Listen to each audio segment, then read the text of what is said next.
Right now, though, let's talk to Will Geddes, security specialist, of course, because right now we're dealing with a whole bunch of other things in this world as well as what is going on just domestically. We've got, of course, Putin ready to cripple the UK with cyber attacks. A lot of things happening over the course of the weekend, some of which may have been relatable, some of which may not have been, but a lot of incidents, really, of cyber crimes being committed all the time now. And I guess the question, Will, very good morning to you, is how easy is it to know who's behind some of these attacks? Well, to a certain extent, good morning, Mike. To a certain extent, it really comes down to the signature of the type of attack and, in many cases, the actual target itself. So those two, when you combine them together, are looking at what is the outcome that the threat is potentially looking to achieve.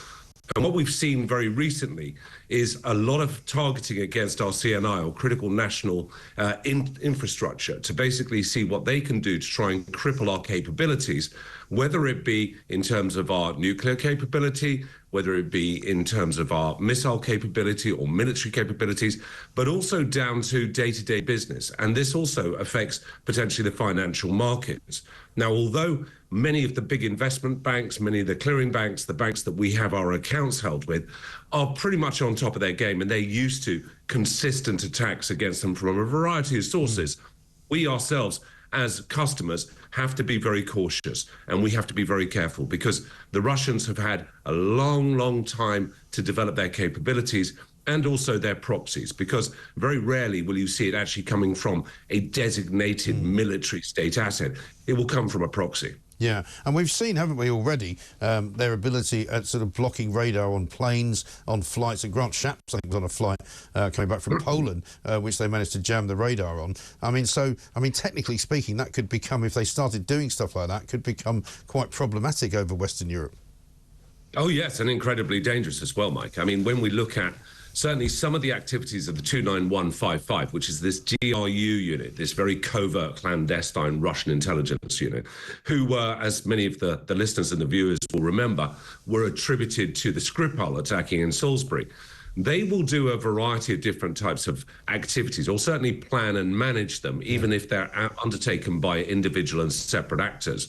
But they will look at causing as much disruption as they possibly can. It's what we would generally or historically term as fifth column actions. These are clandestine. So these are things that are not necessarily that affronted in terms of a declaration of war by Russia. It's more of a clandestine or covert type of action that we saw in the likes of the Cold War, for example. Yeah, I mean, we saw some incidents on Friday. A lot of people were asking me the questions whether or not any of these things were related. Difficult to know, but there was a series of sort of suspect packages found in various places on Friday. One at Euston Station, one at the US Embassy in London, one at Gatwick Airport, which shut down the South Terminal for quite a long period of time, shut down the trains as well. Chester Bus Station had one.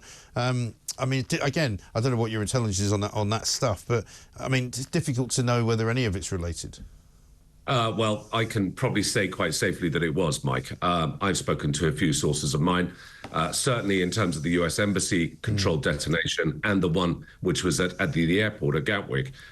Certainly the devices themselves were seen very much to be akin, very similar. And again, this is a very good example, Mike, of how a foreign state or hostile actor will look to try and run a consecutive series of attacks, similar to what we've seen terrorists try to achieve, but state actors are far better rehearsed and far better practiced at doing this. Now, if they are going to run simultaneous attacks in various different directions, the whole point of this is to either undermine the credibility of the government, which, to be honest, you and I both know, Mike, they're doing a pretty good job on their own. They are. Over and beyond that, it's looking at undermining the authorities, it's undermining the security services, it's undermining our national railways, our utilities, our communications. So we have to very much be on our guard right now, because people are asking if we're going to be at war. We already are. Yes, and that is, I suppose, the point that people don't really get, that the security services are constantly on alert for this kind of thing, and they have to be really multi-tasking, don't they, at all times? Well, I mean, when you consider, Mike, that they're looking at Islamic extremism, although far right does configure as a potential threat, it is minor in comparison to foreign international terrorism. And next year, bode my words, and I hate to be the harbinger of doom, next year is going to be a really challenging year, Mike, not just in terms of our state of involvement, although things could change at the 20th of January when Trump takes office in terms of the conflict in the Ukraine. But I think certainly in terms of terrorism, Al-Qaeda 2.0 and Islamic State, who are looking to certainly up their game. And a lot of that has connectivity, as again, many of the viewers and listeners will know, in terms of the infiltration that has already taken place into this country, into the United States and into Europe.